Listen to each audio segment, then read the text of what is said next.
I'm David Knowles, and this is Ukraine, the latest. Today, we hear from our Defence Editor Danielle Sheridan, who's interviewing Ukrainian soldiers in Donbass, analyse the latest diplomatic news as Emmanuel Macron visits China, and we dive into what Finland will bring to NATO. Bravery takes you through the most unimaginable hardships to finally reward you with victory. This hideous and barbaric venture of Vladimir Putin must end in failure. We need a military strategy for Ukraine to gain a decisive advantage on the battlefield, to win the war. Nobody's going to break us. We're strong. We're Ukrainians. Every weekday afternoon, we sit down with leading journalists from the Telegraph's London newsroom and our teams reporting on the ground to bring you the latest news and analysis on the war in Ukraine. It's Thursday, the 6th of April, 1 year and 41 days since the full-scale invasion began. And today I'm joined by our assistant comment editor Francis Sternley, Defence Editor Danielle Sheridan, foreign correspondent James Kilner, and former NATO commander Hamish de Bracken Gordon. I started by asking Francis for the latest updates from Ukraine. Thanks, David. A possibly significant development this morning, though one that may also be being blown out of proportion. So Ukraine is reportedly willing to discuss the future of Crimea with Moscow if its forces reach the border of the peninsula.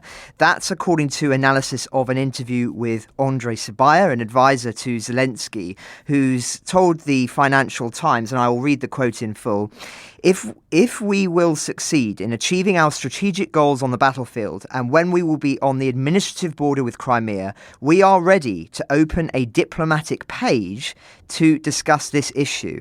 It doesn't mean that we will exclude the way of liberation of Crimea by our army.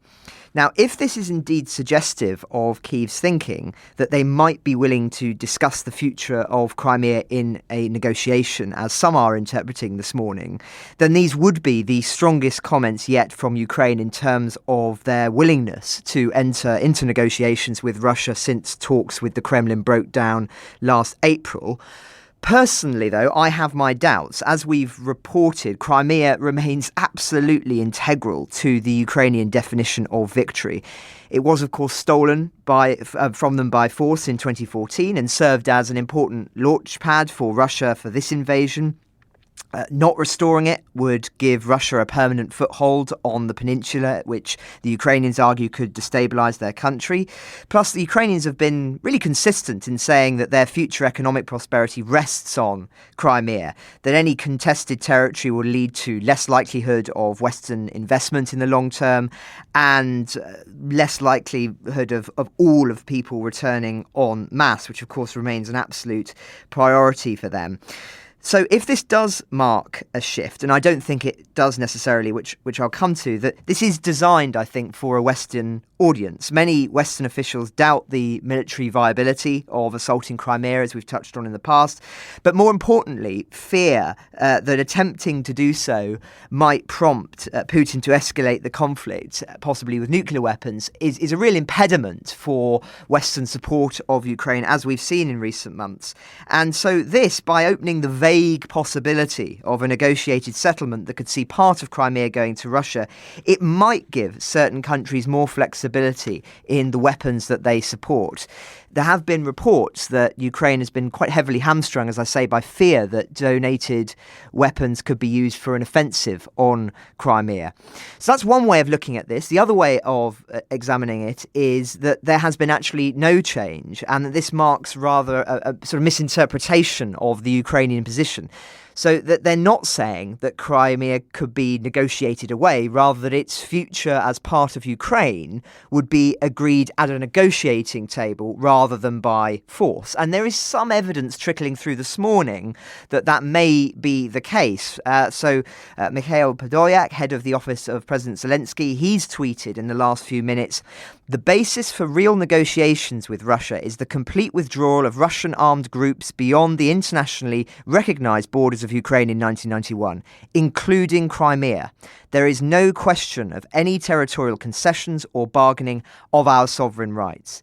So he also told The Telegraph earlier this year that he believed that a significant defeat elsewhere on the battlefield could produce a potential crisis in Moscow that would lead to Ukraine regaining Crimea without fighting. That would tally with the remarks of Antony Blinken, the US Secretary of State, who, when he was asked about Crimea last month, said, and again, I'll read this quote in full, "There's going to be territory in Ukraine that the Ukrainians are determined to fight for on the ground.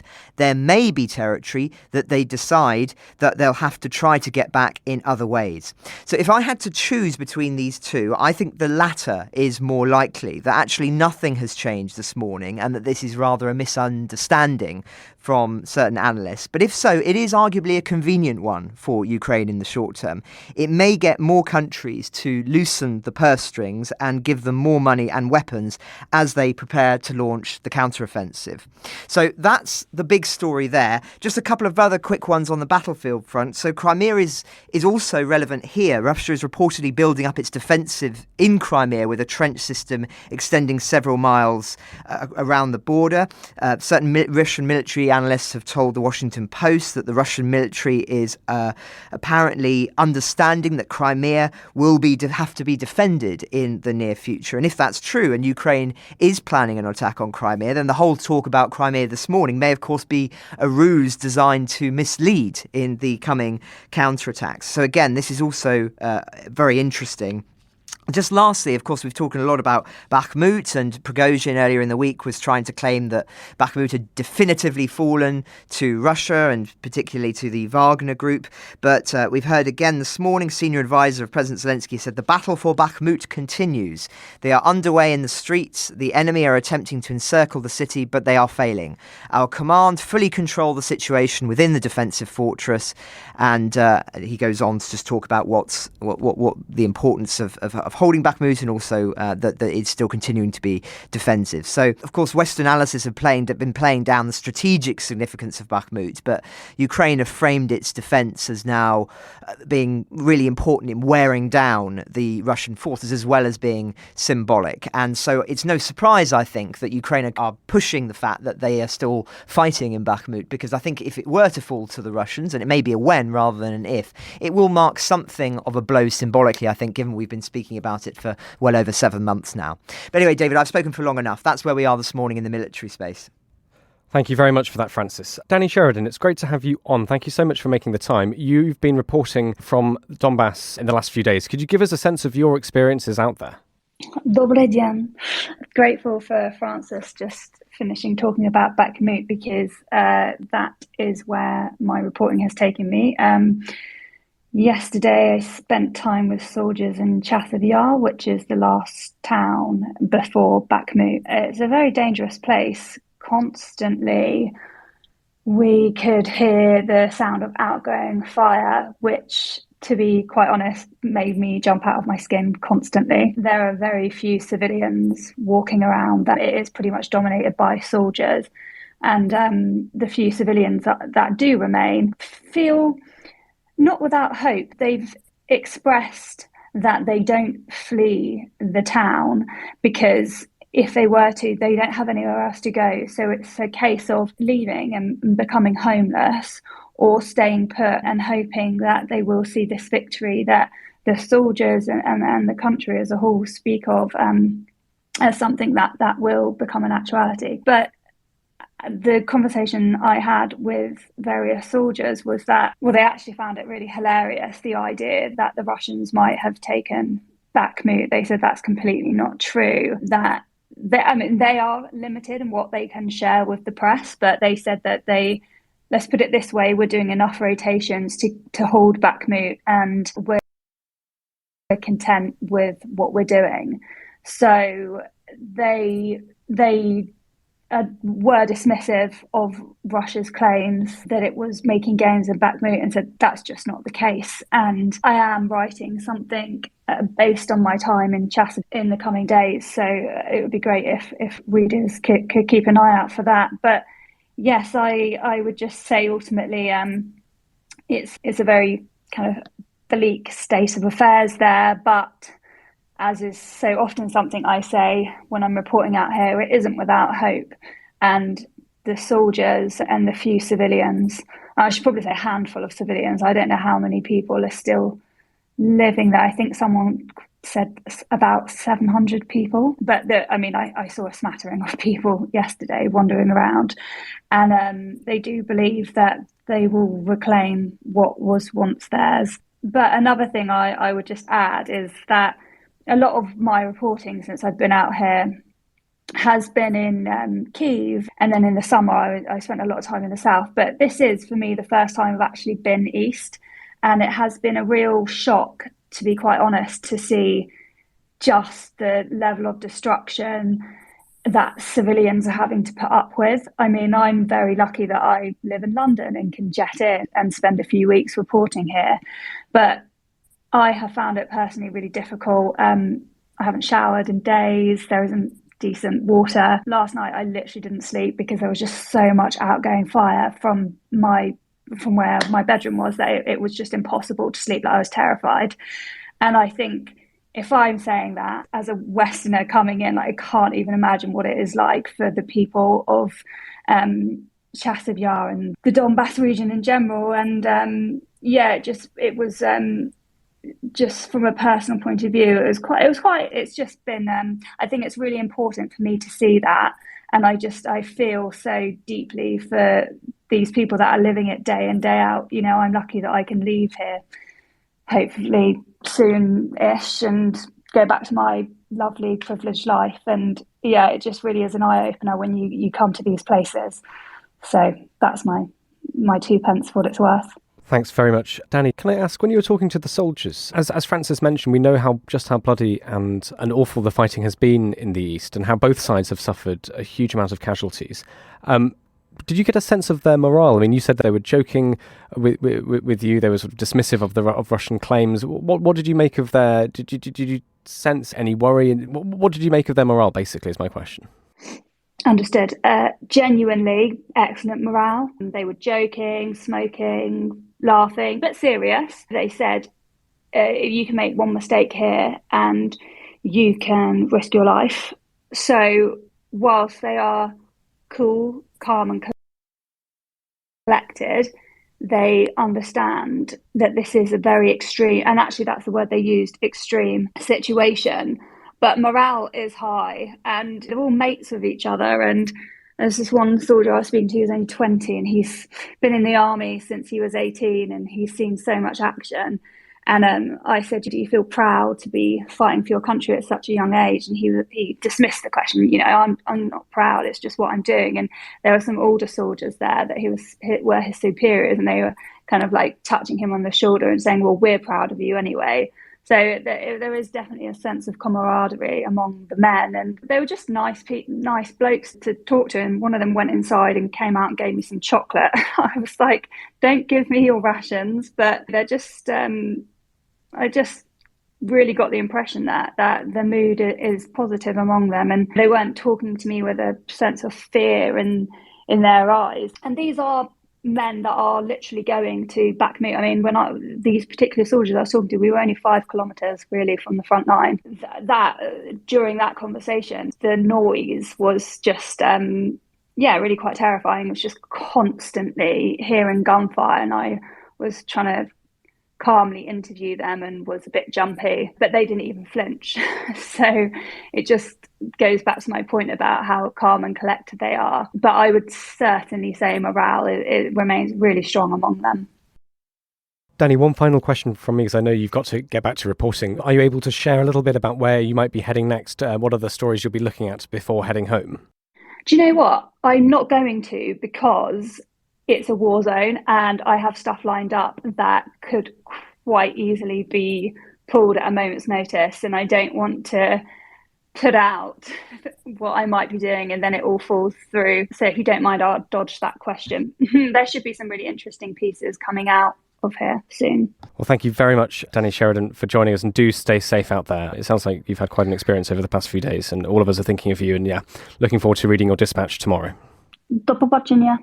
James Kilner, can I turn to you? Yesterday, Francis Durnelly mentioned, and we could only speak about it very briefly because just of the time it broke and the time we went live, but explosions in Melitopol. You've been looking into that and wrote it up for the website and the paper. Could you tell us a little bit more? What more do we know now, and what might it show us about this potential counteroffensive that Francis has detailed earlier in the space? Hi, David. So, our readers this morning would have got my dispatch about this. Melitopol's nicknamed the gateway to Crimea, and it's certainly a very strategically important position. It has a big railway hub and a big road network hub too, and it sort of sits in the middle of this so-called land bridge between occupied parts of Donbass and occupied Kherson, bits of Kherson and Crimea.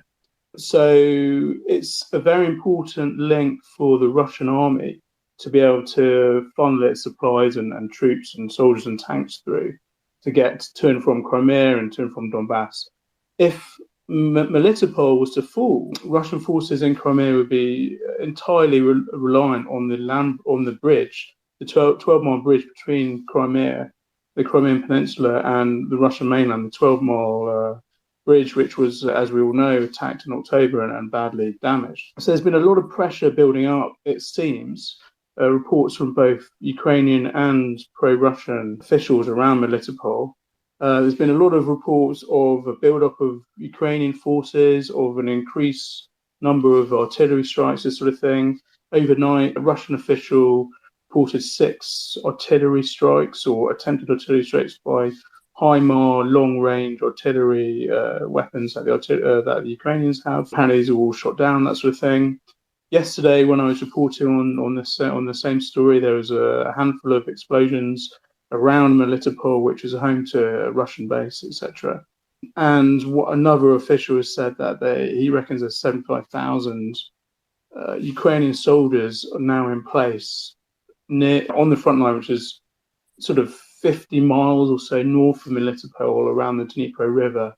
So he thinks there's 75,000 Ukrainian soldiers ready to mount their so-called spring offensive. The Ukrainians, as we know, have been talking about this spring offensive for some time now. They haven't launched. Most of the focus of the fighting has been on Bakhmut in the Donbass. So we're still waiting for this spring offensive to come through. And strategists are talking about a push for Crimea, as Francis was saying a few minutes earlier, and Melitopol would be an obvious starting point for this push. I just wanted to quickly put my view on what Francis was saying, and I agree with him. The FT story really sort of solidified to me the Ukrainian position rather than changed it. They want to take the whole of their country back, and they will do so with force if necessary. And if the Russians do come to the negotiating table, of course they will talk to them about it. But of course they want the whole thing back. I've just been now reporting for the live blog, for the Telegraph live blog. Comment from the Russian senator of occupied Crimea, who has said that under no circumstance will Russia negotiate the status of Crimea, which it annexed in 2014. So I don't think we're any closer to any negotiations happening. I think this war will continue, and I think it was probably a line that an Zelensky advisor gave to the FT to try and shimmy along Western supplies. That's fascinating. Thank you very much, James. Can I stay with you, actually? You mentioned, as we were chatting before this, that you've been looking at Putin over the past week, and you had some thoughts and some stories to share about his movements and some news around him. Would you do that? Sure, yeah. I've been on the Moscow desk for the last few days, and Putin's had a busy week, I guess. And this week he's been travelling around the country, talking to workers and factories, trying to chivvy them along. A week ago, he sort of admitted, more or less for the first time, that Western sanctions were really going to have an economic impact on Russians and ordinary Russians, etc. Previously, he'd been really brazing this out and saying Russian industry will defeat Western sanctions. We've got our allies, etc., etc. But now he's sort of coming around to this, the reality of the Western sanctions. And he took time out to go and visit this railway line manufacturing plant in Tula, a city south of Moscow. And they had this rather stilted, in his normal ways, waxy face barely moving. And he sort of he's sort of talking at these poor workers who look terribly uncomfortable about the greatness of Russia and all the sacrifices they're going to make, etc., etc. So he had that sort of like photo op, which was a very sort of stilted affair.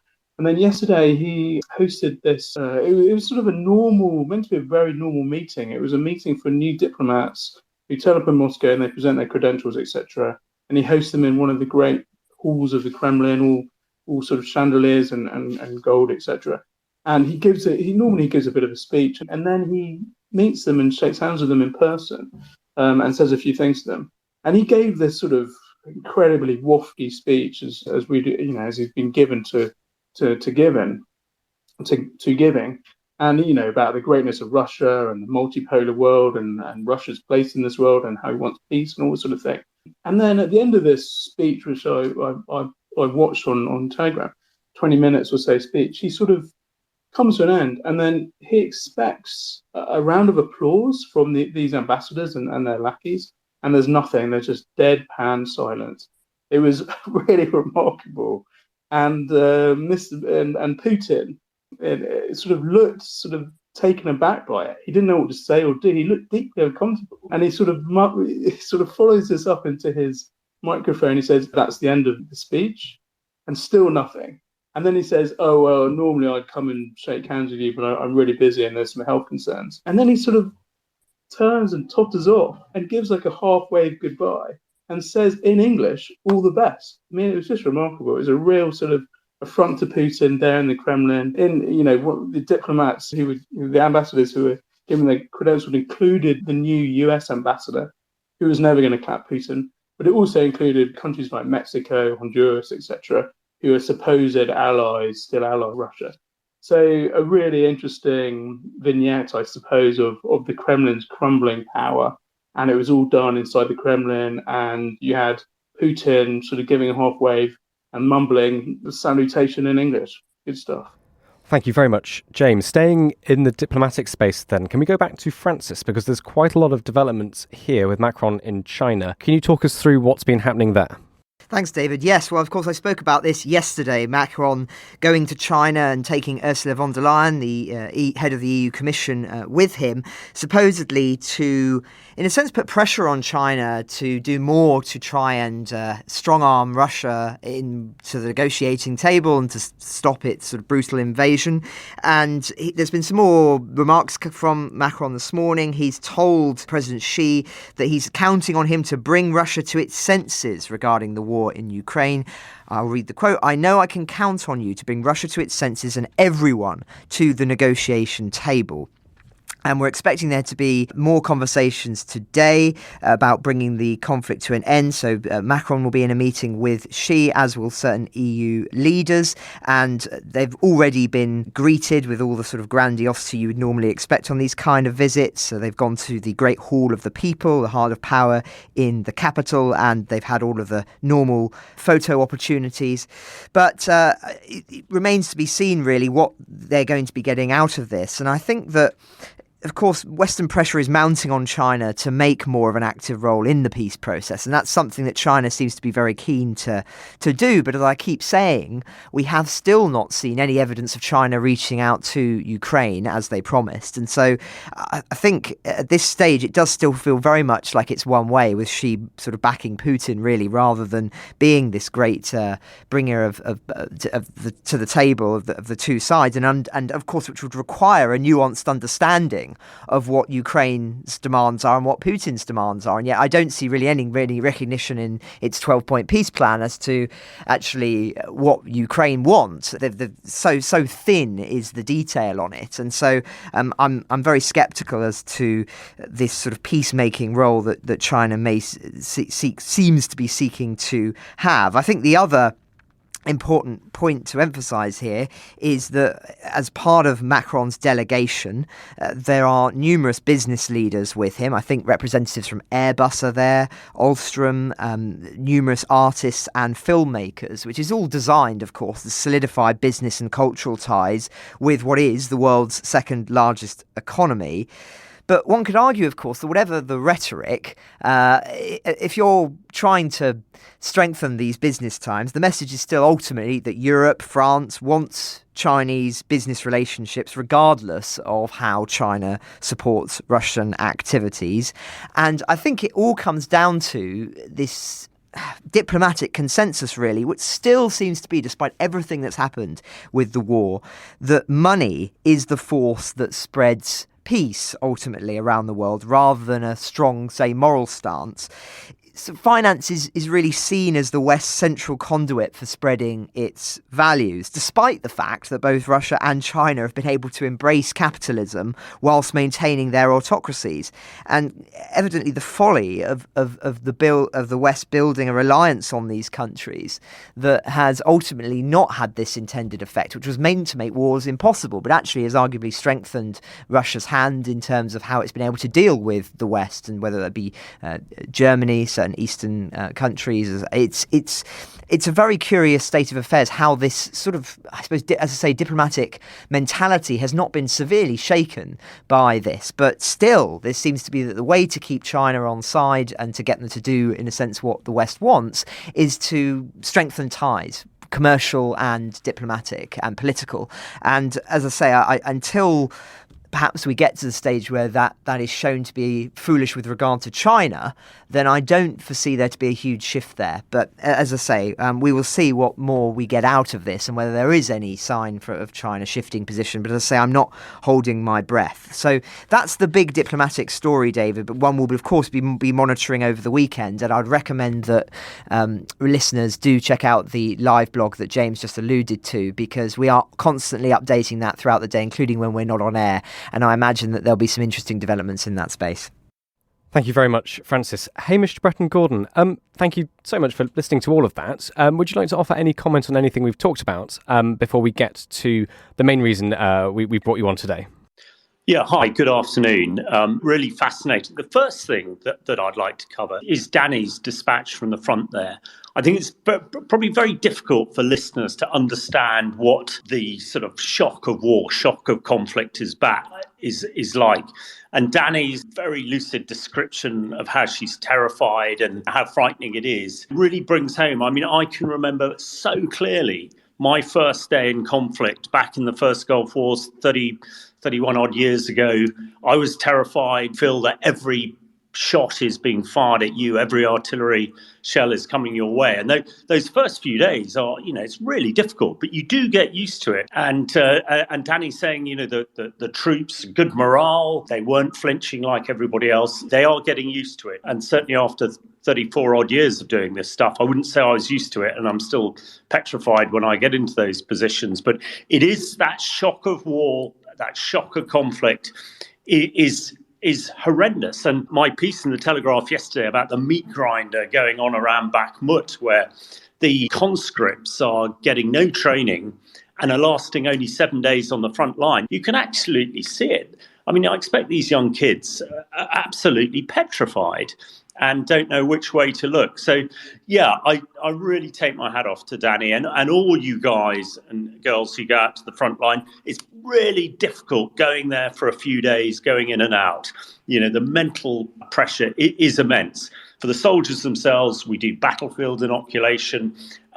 We do a lot of training, and you sort of get used to it. So that smell of the battlefield, yeah, I thought Danny did a really great job. Just on the Crimea, this sort of ambiguity that Ukraine is producing now over, perhaps suggesting that they might negotiate. I'm with Francis on this. I'm massively impressed by the way that the Ukrainians go about their business, the way that they are very canny, and it's got people talking. Nobody really knows what it means. But again, if it's a ruse of war to get the Russians off balance, then I think absolutely it works. And you've been talking about the Chinese and Macron, obviously in China at the moment. Yeah, I thought it was quite interesting. I saw a quote today from the Chinese representative to the European Union, just stating, I think they've stated it before, that China does not support the Russian invasion of Ukraine, does not supply military assistance. and does not support the annexation of Crimea and the Donbass. So hopefully things are moving and being positioned. And I think when we come on to Finland, and I'll take a breath before we do, that sort of strategic mood music and everything else is really bearing down on Putin now. And he, from what we've just been saying about his various discussions in Moscow over the last couple of days, his mind is, if it's not fuddled, it should be. So, really interesting times that perhaps gives us hope. And I'll take a breath before moving on to what I think is the biggest news of the week, if not the month, Finland coming into NATO. Well, absolutely. So Finland joined NATO this week. It hugely lengthens NATO's border with Russia. The Finns bring with them a extremely competent, well-resourced army. And Hamish, I wanted to bring you on, to talk about that a little bit. What should we know about Finland's army? What do they offer to NATO? Well, I mean, first of all, and whatever other senior military people might have said yesterday about the Finnish military, it is hugely significant. And I'll just break down a few details. But if you go back to the beginning, Putin said he started this war to prevent NATO expansion. And if anything could go 180 degrees wrong from that decision, it is Finland joining NATO yesterday. It doubles the border that Russia now has with NATO, an extra 832 miles. When you are completely militarily committed, as Russia is to Ukraine, and you've suddenly got to look up to your northwest, as it were, it puts you off balance. So I think it couldn't have gone any worse. I'm sure when he was doing his contingency plans before he invaded Ukraine, the absolutely worst option would be Finland joining NATO. And that has happened. And why has that happened? Quite apart from the fact that it has created this border. And if you look at it on the map, and there's a very good on the Telegraph website at the moment showing that, that Finnish border really covers the 50% sort of going northwards, as it were. And of course, there's a lot of history between the Finns and Russians, and the Finns have generally come off much better. But if you actually look at the military themselves, I mean, the numbers of manpower are hugely significant. They have a 30,000 strong standing army, but they have up to 280,000 people that can be brought in to the military in times of war. And these people are trained soldiers. They're not everybody has to do military training. And in theory, they have a bank of about 800,000 people that they could get into the military. And it's very popular. It's not like sort of national service, in this country back in the 50s and other places, which is seen as an absolute nightmare. The Finns really understand it. They really get behind it. And Finnish people make absolutely excellent soldiers. They're very hardy. They're very used to working and fighting in that climate, particularly in the winter. But when you look at kit that they've got, it makes the British military have a deep look at it. They've got 200 Leopard 2 tanks.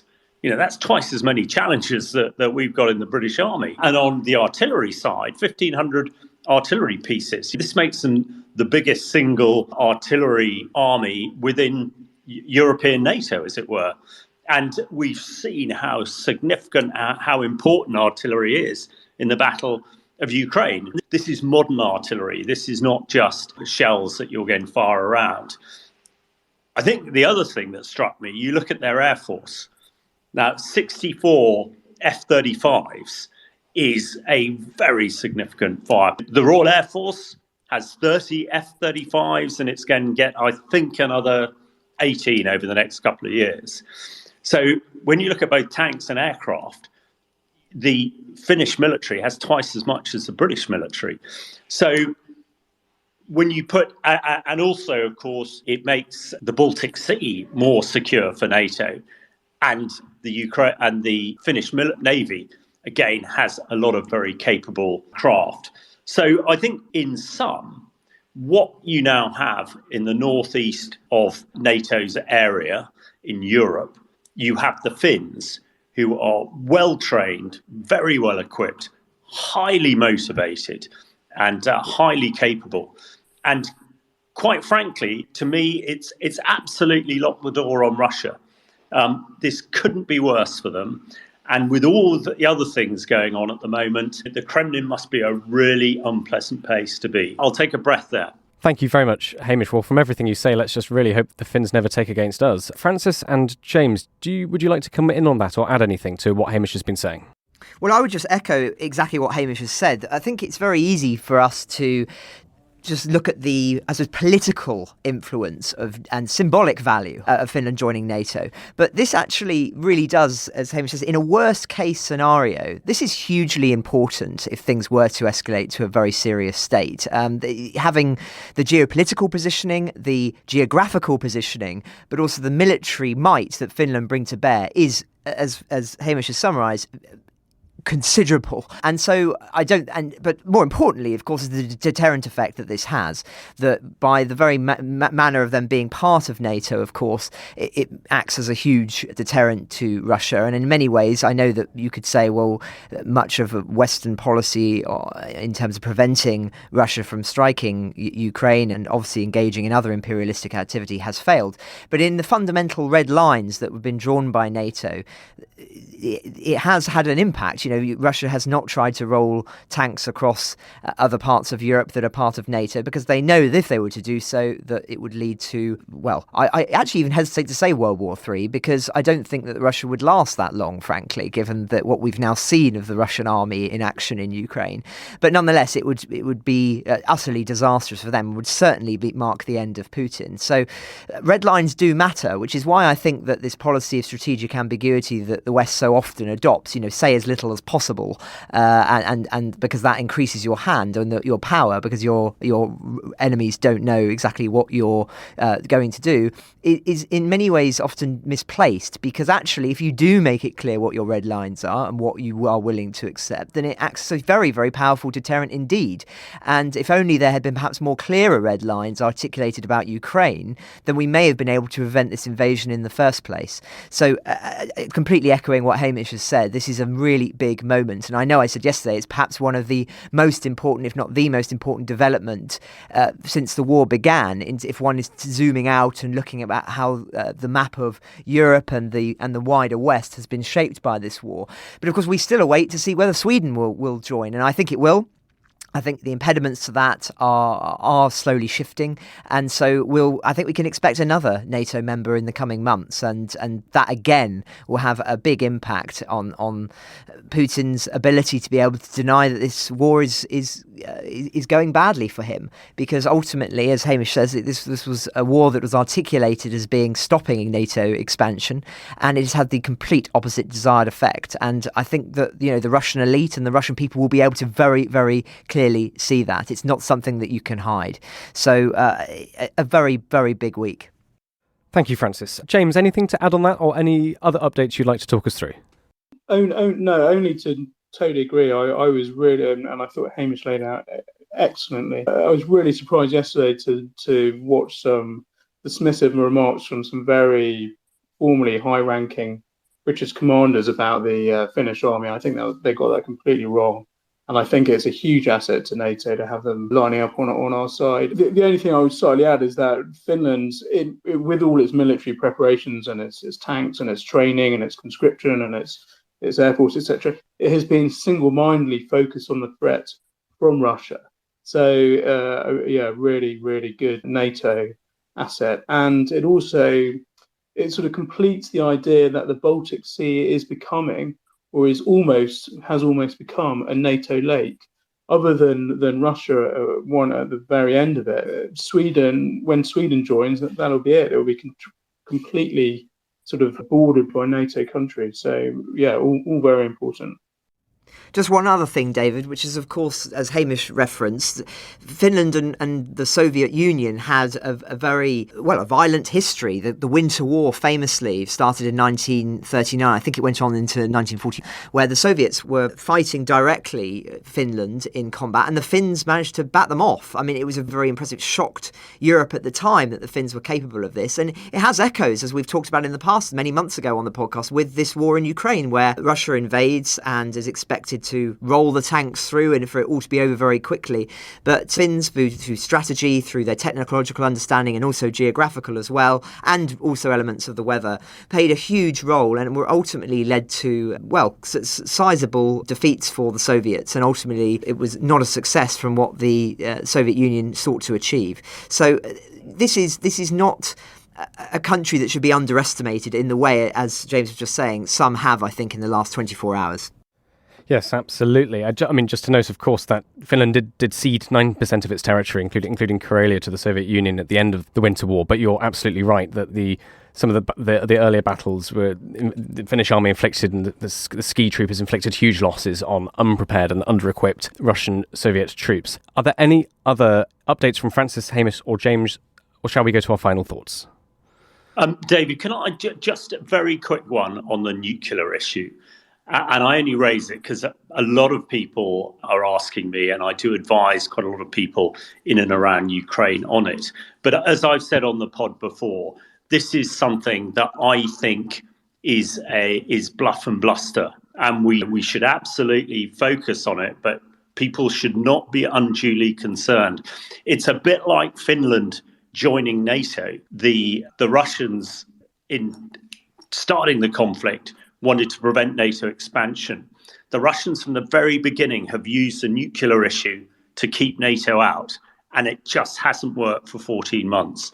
So I think with all that, when the Kremlin says there will be repercussions for Finland joining NATO, there will be repercussions if there is a counter-strike into Crimea, sort of insinuating on the nuclear side. Again, I think this is hollow.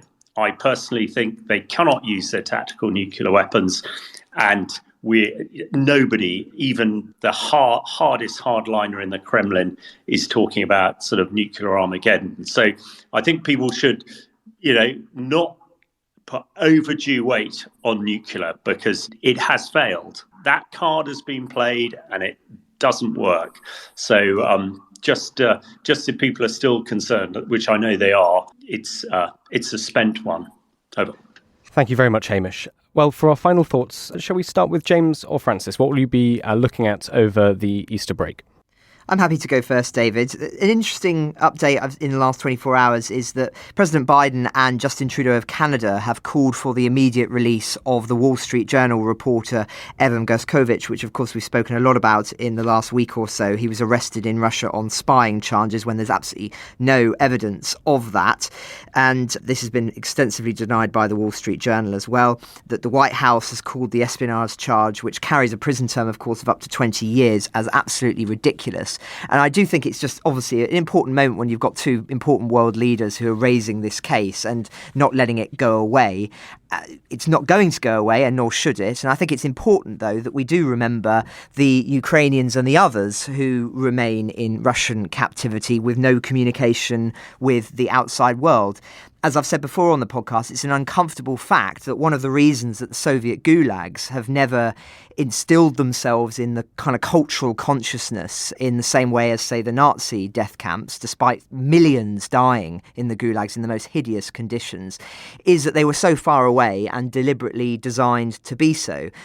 They were also never liberated. They were never left as monuments like we have with many of the Nazi death camps. We have no image in our mind's eye of the I think it's Vorkutlag, I think was the biggest, and in the way that we do, say, an Auschwitz or a Buchenwald. The gulags were just deconstructed or left to rot. But many of the penal colonies in Russia today are essentially repurposed Soviet gulags. Their erasure from history has made it easier for these modern equivalents to be maintained, and in the same way that people are erased, you sort of lock them up and it makes it easier for their story to never be told. And on this point, I would really recommend listeners to check out a book by Clive James called Cultural Amnesia, which really makes one appreciate the cultural vacuum that was left by those who were murdered by the Nazis and the Soviets in the 20th century, because he basically looks at biographies of many figures figures from the 20th century, but a particularly long list of those who were killed early on or whose work has been largely forgotten because they were silenced. And it just speaks to a whole lost tradition, particularly in the Soviet Union, as a consequence of the persecution of intellectuals and journalists at that time. So I'd recommend that. So as I say, just to reiterate, I think it's vital that we don't forget those who are locked up. They may seem far away and unreachable, but that's, of course, the whole point. Thank you, Francis. James Kilner.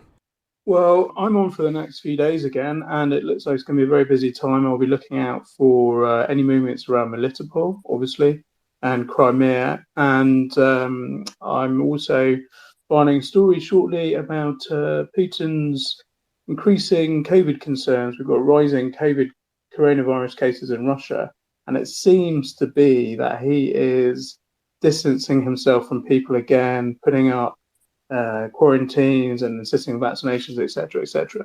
Now, the reason that this is important is because we think that his isolation during the height of the COVID pandemic in 2020 and 2021 fed into his fixation on Ukraine and the idea that he needed to invade Ukraine.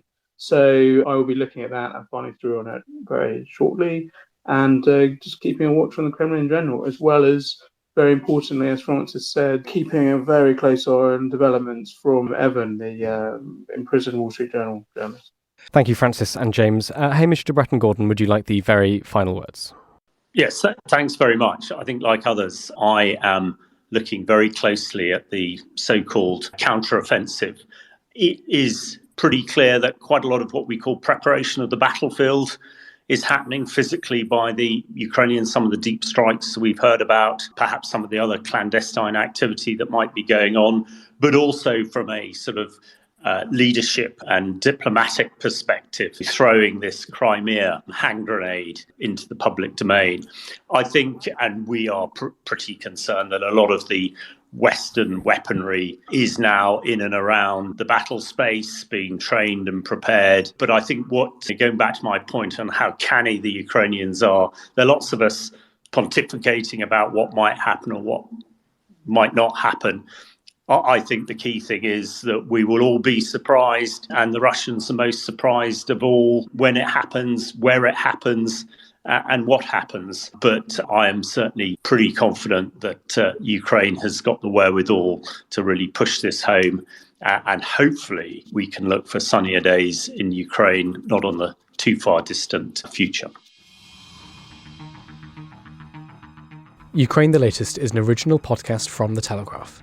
To stay on top of all of our Ukraine news, analysis and dispatches from the ground, subscribe to The Telegraph. You can get your first 3 months for just £1 at www.telegraph.co.uk/Ukraine the Latest. Or sign up to Dispatches, our Ukraine newsletter, which brings stories from our award-winning foreign correspondents straight to your inbox. We also have a Ukraine live blog on our website where you can follow updates as they come in throughout the day, including insights from regular contributors to this podcast. You can listen to this conversation live at 1 p.m. each weekday on Twitter Spaces. Follow The Telegraph on Twitter so you don't miss it.